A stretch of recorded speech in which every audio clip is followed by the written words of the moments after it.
Bonjour à tous, je n'ai malheureusement pas la chance d'être parmi vous et au cœur des réflexions aujourd'hui. J'ai cependant l'opportunité d'être présente au travers d'une petite capsule vidéo pour vous parler de la participation comme outil d'inclusion et d'intégration chez les jeunes. Pour ceux qui ne me connaissent pas, je m'appelle Louise Moos, je suis à l'AIGS depuis maintenant à peu près 3 ans. J'ai un mi-temps au service d'accueil de jour pour personnes en situation de handicap et Rap Génération et un mi-temps qui est un mi-temps assez récent en tant que chargée de projet pour la participation des enfants, des adolescents et de leur entourage pour la province de Liège. Je suis engagée par le Réalisme, qui est le réseau intersectoriel enfants-adolescents liégeois pour la santé mentale.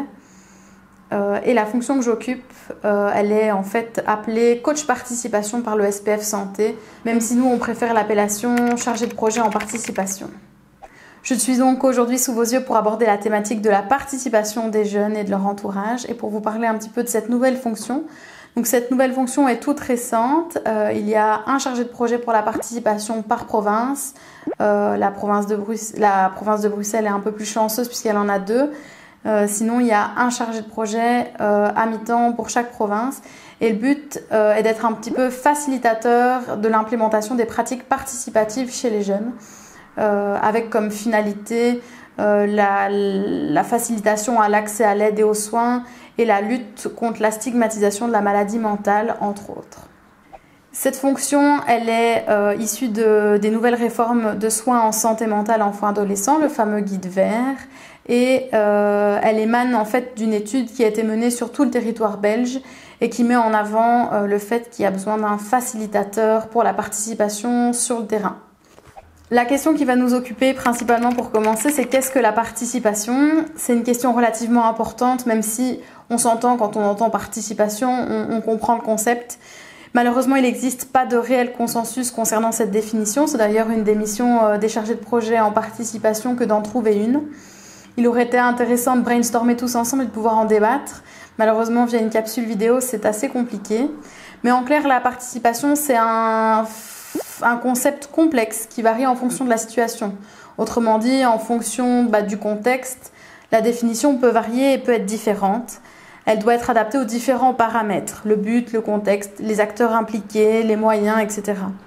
La participation, c'est une fin, puisque c'est un droit fondamental, donc je reviendrai là-dessus un peu plus tard, mais c'est aussi un moyen. On se sert de la participation comme levier vers une amélioration du bien-être des enfants et des adolescents. La notion de participation, elle est imbriquée dans plein d'autres contextes. On parle souvent d'autodétermination, d'autoréalisation, d'empowerment, d'autonomie. Tous ces concepts sont étroitement reliés à la participation et sont en fait une voie vers la citoyenneté et surtout vers l'émancipation.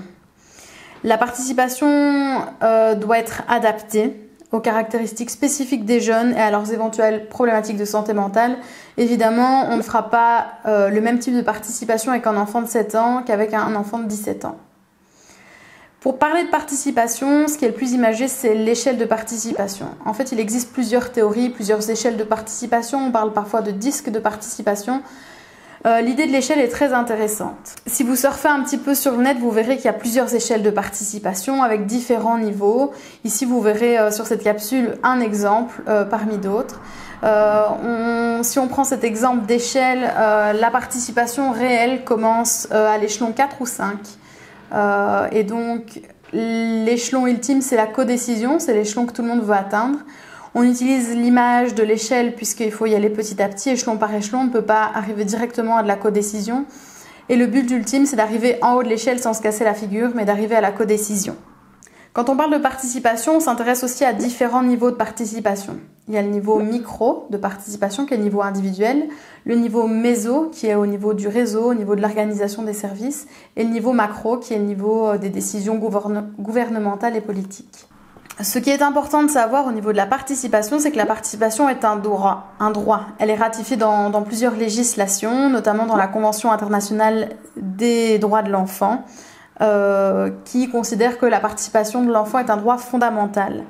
En Belgique, cette loi a par exemple été ratifiée en 91 et appliquée en janvier 92. Et tous les jeunes et tous les enfants de moins de 18 ans doivent être considérés comme des membres à part entière de la communauté et doivent pouvoir participer pleinement à la communauté sur les plans sociaux, politiques, culturels et économiques. Leurs opinions sur les questions qui les concernent doivent être entendues en fonction de leur âge et de leur maturité. La Convention s'intéresse aussi à l'opinion des parents et de l'entourage qui peuvent aider les enfants, les jeunes, à exercer leurs droits. D'autres législations s'intéressent également à la participation et elles sont nombreuses. On peut citer les droits de la personne en situation de handicap, qui ont une convention qui attache une grande importance à la participation, notamment sur le plan politique des personnes en situation de handicap. On a également le Conseil de l'Europe qui a adopté certaines règles pour les appliquer sur notre territoire. La Constitution belge reprend aussi les principes généraux de la Convention internationale des droits de l'enfant. Le droit du patient, lui, dans les domaines de la santé et des soins, et notamment de la médecine, évoque que la loi relative aux droits du patient détermine de manière générale les droits du patient et décrit la relation avec le professionnel, et que ces droits s'appliquent également entièrement aux mineurs. Dans plusieurs textes législatifs, on retrouve la participation, dans le décret des communautés, dans plein de choses, et aussi dans la réforme de soins en santé mentale qui consacre tout un objectif opérationnel à la participation. Et donc pour en savoir plus, je vous invite à le consulter. Mais pourquoi est-ce qu'on parle de participation et pourquoi est-ce qu'on s'y intéresse? C'est parce qu'il y a beaucoup de bénéfices à la participation, notamment en termes d'amélioration de l'accessibilité et en termes de qualité et d'efficacité des soins, que ce soit les soins reçus ou perçus. La participation, selon la théorie de l'autodétermination, est un besoin fondamental pour les enfants. Elle permet d'améliorer le bien-être des jeunes.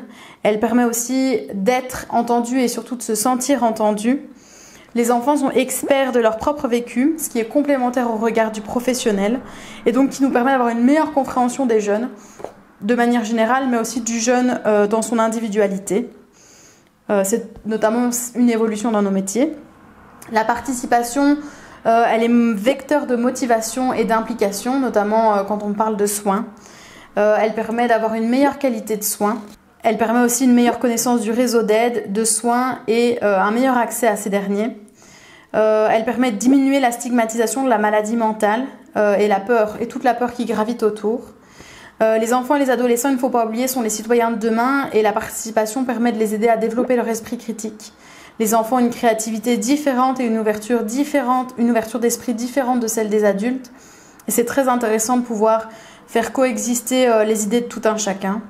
La liste est encore longue, on pourrait parler d'un meilleur rétablissement, on pourrait parler encore de bien d'autres choses, mais on peut aussi parler de la participation comme facilitateur d'intégration et d'inclusion. Lorsqu'on parle d'inclusion et d'intégration, je ne vais pas revenir sur ces concepts. La participation, elle est nécessaire, mais plus encore, elle est essentielle. Elle va être déterminante pour l'intégration et pour l'inclusion. Et il ne faut pas oublier que c'est une obligation légale. Pour conclure, la participation, c'est un facteur complexe d'évolution de nos métiers. Ça implique un gros changement de culture.